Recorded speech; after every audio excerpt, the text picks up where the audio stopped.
నా ఏంది ఎట్టు కొట్టేసుంటారు పోలీసులు సరుకు దాసి పెడతా కొట్టరా మరి ఆకలేస్తాను అది తింటా మాట్లాడుకున్నా ఏందియా ఒళ్ళు ఊనం చేసుంటారా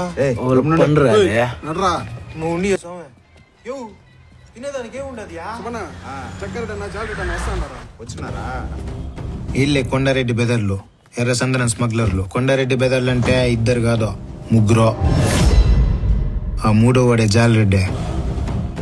వీడికి ఆడగాలు తగిలితే గాని ఊపిరాడదు. కన్ను పడిందా కన్నెరికం చేయకుండా వదలడు. పిల్ల నచ్చినదనుకో పెళ్ళి ఎవరితోనైనా గానీ శోభనం మాత్రం జాలరెడ్డితోనే జరగాల. అన్న ఐదేళ్ళు చదివిపోమన్నాడంటే ఊగులు కూడా అదృష్టవంతుడేరు. రెండో వాడు జక్కారెడ్డి. ముగ్గురులో కొంచెం బుర్రెండేది ఈ బదిరికే. అమ్మిన సరికెంత వచ్చిన దుడ్డెంత అనే లెక్కపత్రం చూసుకునేది ఈయనే. అందుకే సేదుడు వదుడు.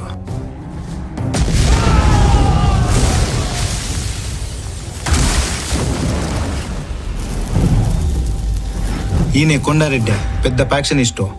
సిద్ధవటం గొడవల్లో ఎంటపడి ఏటాడి 6 నరికేసుండాడు. పానం కన్నా పగే ముఖ్యమనే మీదకెళ్ళి మరీ బాంబేసుండాడు. మిగిలిన ఒంటి చేత్తోటే వ్యాపారం మొత్తం సాగిస్తాడు.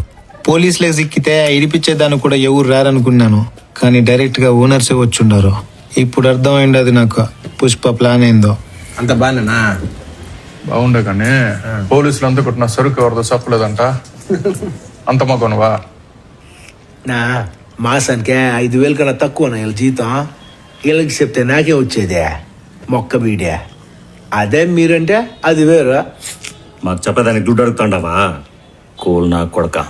చాలే మరంత కావాలరా నీకు? నాకు కావాల్సినంత నువ్వు ఇయ్యలేవు కానీ ఓ 5 లక్షలు ఏనా? 5 లక్షలు ఏంటి 5 లక్షలు ఇచ్చేదే? కొట్టంలో వేసి 4 కుమ్మితే అన్ని బయటకు వస్తాయి. ఏంద్రా నవ్వా? రాత్రంతా ఇదే నవ్వునా 40 లాటలు ఇరిగి పుడిసినా గానే ఆ నవ్వు మాత్రం అట్నే ఉండదు. కొట్టి కొట్టి ఇసుకెత్తే ఇడిసేసిందిలే. మా కొట్టది వేరే ఉంటుందిలే.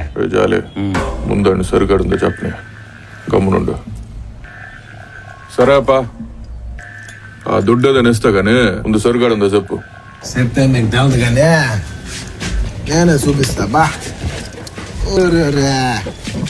చేతికిట్ట బేగాలు ఉండే పెద్ద ఎట్లా చూపించేదా? నో ఇడు బేలు అడుగుతాడా అన్న? అర్థమవుతుందా? నీ అన్న నీకంటే 4 ఆకులు ఎక్కువ చదివినాడు కానీ నేను తిన్నాక దుడ్డు ఇచ్చే వకీల్ని పిలవండబ్బా. రే జాలే రే ఏం చేయాలి మాకే చెప్తాండవా? ఎవరితో మాట్లాడుతున్నావు తెలుసా నీకో? కొండారెడ్డి తమ్ముట్లో సంపి పూడుస్తాను నా కొడక. మరి సరికి ఆడుతుండదు ఎవరు చెప్పి పూడుస్తాడా? కొండారెడ్డి అన్నా